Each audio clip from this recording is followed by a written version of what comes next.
So guys welcome to our channel doctor care. તો આજે આપણે નીટના રિઝલ્ટના અનાઉન્સમેન્ટ પછી તમને થોડો ઘણો તો આઈડિયા આવી જ ગયો હશે કે આ વખતે કટ ઓફ કેટલું ઊંચું જશે। તો આજે આપણે આ વિડીયોમાં ગુજરાતની ગવર્મેન્ટ મેડિકલ કોલેજમાં ઓપન EWS SCBC SC અને ST કેટેગરીમાં રાઉન્ડ 1માં એક્સપેક્ટેડ કટ ઓફ શું હશે એ જોઈશું। અહીં આપણે આ વિડીયોમાં 2023ના રાઉન્ડ 1નું રિઝલ્ટ પણ જોઈશું અને 2024માં રાઉન્ડ 1નું એક્સપેક્ટેડ કટ ઓફ શું રહેશે એ પણ જણાવીશું। તો અહીં તમે જોઈ શકો છો કે BJMC અહેમદાબાદમાં 2023માં રાઉન્ડ 1માં ઓપન કેટેગરીમાં 671 માર્ક્સે અટક્યું હતું, જે 2024માં 705 જવાની શક્યતા છે। એ જ રીતે બીજેમાં EWS કેટેગરીમાં 2023માં રાઉન્ડ 1માં 661 માર્કે અટક્યું હતું, જે 2024માં રાઉન્ડ 1માં 700 માર્ક જવાની શક્યતા છે। અને એ જ રીતે SCBCમાં 2023માં બીજેમાં રાઉન્ડ 1માં 650 માર્કે અટક્યું હતું, જે 2024માં રાઉન્ડ 1માં 700 માર્ક જવાની શક્યતા છે। 700 યા 695 આસપાસ અરાઉન્ડ હશે। એ જ રીતે SC કેટેગરીમાં 2023માં રાઉન્ડ 1માં 600 માર્કે અટક્યું હતું, જે 2024માં રાઉન્ડ 1માં 652 માર્ક જવાની શક્યતા છે। એ જ રીતે SCનું પતી ગયું અને ST 484 માર્ક હતું, જે 2024માં 528 માર્ક જવાની શક્યતા છે।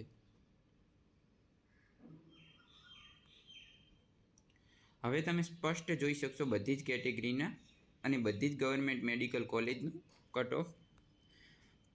તો અહીં આપણે 2024 રાઉન્ડ 1નું એક્સપેક્ટેડ કટ ઓફ કઈ બાબતો પરથી નક્કી કર્યું એ હું કહું તો તમે નીટના ઓલ ઇન્ડિયા રેન્કને જોયો જ હશે કે દર વર્ષે કટ ઓફ ઊંચું જ જાય છે અને આપણે ઓલ ઇન્ડિયા રેન્કને ધ્યાનમાં લઈ કટ ઓફ નક્કી કરી શકતા હોઈએ છીએ। બાકી તો સ્ટેટ કોટા પર ડિપેન્ડ કરતું હોય છે। સ્ટેટ રેન્ક શું આવે એના પરથી મોસ્ટ પ્રોબેબલી ખબર પડી જતો હોય છે કે આપણને કઈ કોલેજ મળશે અને કઈ કોલેજ નહીં મળે। હવે GMC બરોડાની વાત કરીએ તો ઓપન કેટેગરી માટે 2023ના રાઉન્ડ 1માં 650 માર્ક અટક્યું હતું, જે 2024માં રાઉન્ડ 1માં 695 માર્ક્સ જવાની શક્યતા છે। એ જ રીતે EWSમાં GMC બરોડામાં 635 માર્ક અટક્યું હતું, જે 2024માં 680 માર્ક જવાની શક્યતા છે। આ આપણે 30થી 40 માર્કનું વેરિએશન કઈ રીતે લાવ્યું છે તો કે ઓલ ઇન્ડિયા રેન્કને જોઈને જ લાવ્યું છે કે આટલું મોસ્ટ પ્રોબેબલી કટ ઓફ ઉપર જઈ શકશે। એ જ રીતે GMC સુરતની વાત કરીએ ઓપન કેટેગરીમાં 2023માં રાઉન્ડ 1માં 633 માર્ક હતું, એ 2024માં રાઉન્ડ 1માં 677 માર્ક જઈ શકે છે। અહીં આપણે રાઉન્ડ 1નું એક્સપેક્ટેડ કટ ઓફ નક્કી કર્યું છે, એમાં પ્લસ ઓર માઇનસ 5થી 10 માર્ક હોઈ શકે છે। મોસ્ટ પ્રોબેબલી તો 5 જ માર્ક હશે। એ જ રીતે PDU રાજકોટમાં ઓપન કેટેગરીમાં 630 માર્ક હતું, તે 672 માર્ક 372 માર્ક નહીં, ત્યાં પ્રિન્ટિંગ મિસ્ટેક છે, જે 672 માર્ક જઈ શકે છે। એ જ રીતે EWS કેટેગરીમાં 620 માર્ક હતું, જે 665 માર્ક જઈ શકે છે। SCBC કેટેગરીમાં 598 માર્ક હતું PDU રાજકોટમાં, જે 650 માર્ક જઈ શકે છે। એ જ રીતે SC અને ST કેટેગરીનું કટ ઓફ પણ અહીં જણાવી દીધું છે।